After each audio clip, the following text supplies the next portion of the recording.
Have you ever wondered why, across millennia and civilizations, a seemingly destructive pattern repeats itself? Why do governments, time and again, resort to debasing their currency?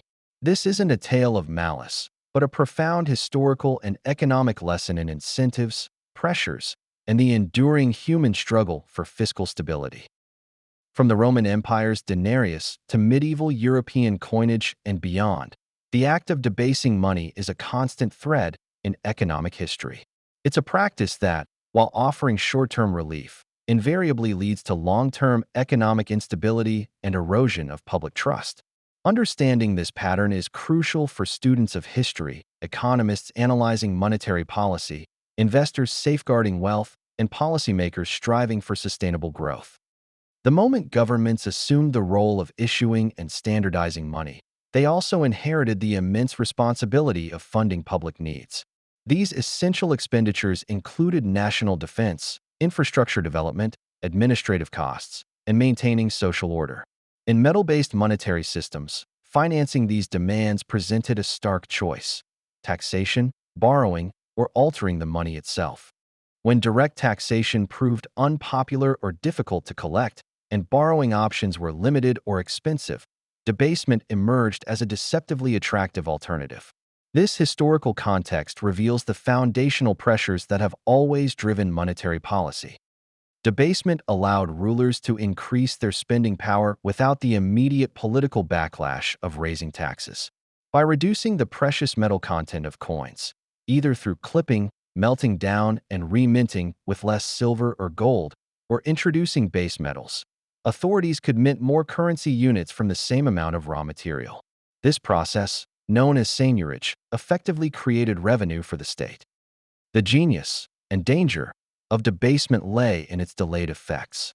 Prices did not typically skyrocket overnight, and public awareness of the diminished value was often gradual. This crucial time lag made debasement a politically expedient, albeit economically perilous, tool for cash-strapped governments.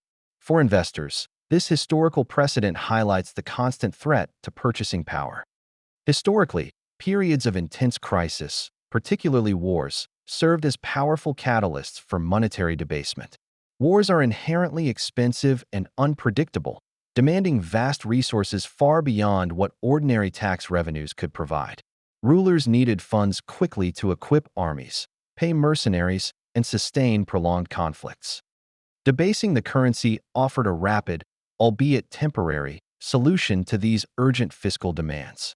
This pattern is evident across civilizations, from the Roman emperors funding their legions to European monarchs financing dynastic struggles.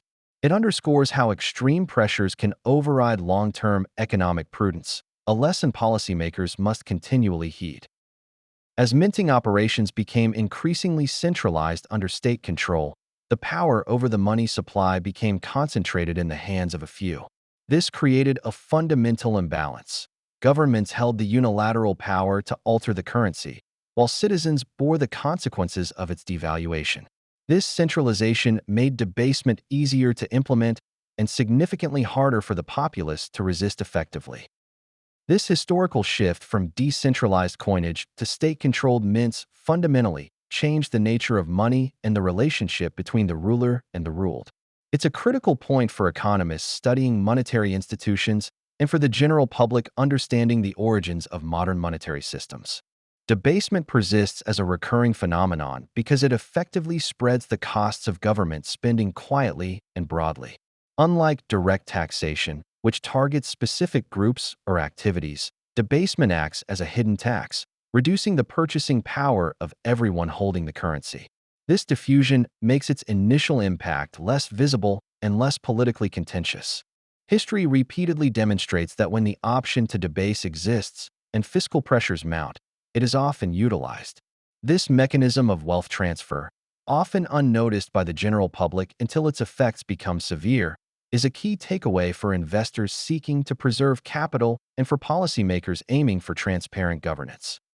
It is crucial to analyze this historical pattern without resorting to moral judgment. Many leaders who resorted to debasement were not acting out of malice, but were responding to immense, often existential, pressures.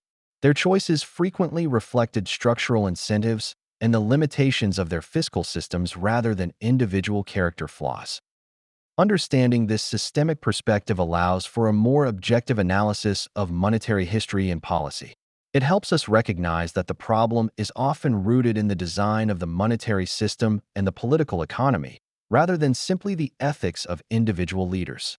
This analytical approach is vital for students and economists alike. While debasement offers short-term relief, its long-term consequences are invariably detrimental. Repeated debasement erodes public trust in the currency, distorts prices, discourages savings, and ultimately weakens the entire economic fabric. The hidden tax of inflation disproportionately harms those on fixed incomes and those who save diligently. Eventually, these unsustainable practices force a systemic reset. This reset can manifest as monetary reforms, the collapse of the existing currency, or even broader societal upheaval.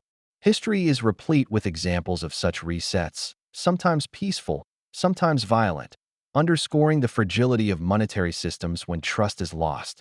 Investors, in particular, should heed these historical warnings about the long-term impact on wealth. Governments debase money not because they are ignorant of history, but because the underlying incentives and pressures repeat themselves across time. When the option to quietly alter the money supply exists as a means to address immediate fiscal challenges, it is often exercised. This understanding helps explain why historical precious metal systems emphasized intrinsic value and why trust in money has always been inextricably linked to restraint in its issuance. This historical analysis provides invaluable insights for today's world, where fiat currencies dominate. The lessons of debasement remain profoundly relevant for public awareness, investment strategies, and sound policymaking. In our next discussion, we will delve into how paper money originally represented claims on gold and silver, and how the eventual detachment from these precious metals fundamentally transformed the nature of money itself. This transition introduced new forms of monetary management, but also new avenues for the same historical pressures to manifest. Disclaimer: this content is for educational purposes only and is not financial or investment advice. Always conduct your own research and consult with a qualified professional before making any financial decisions. If this historical and analytical deep dive into monetary debasement has illuminated your understanding of economics and investment, please like this video. Your engagement helps us reach more people with crucial financial literacy.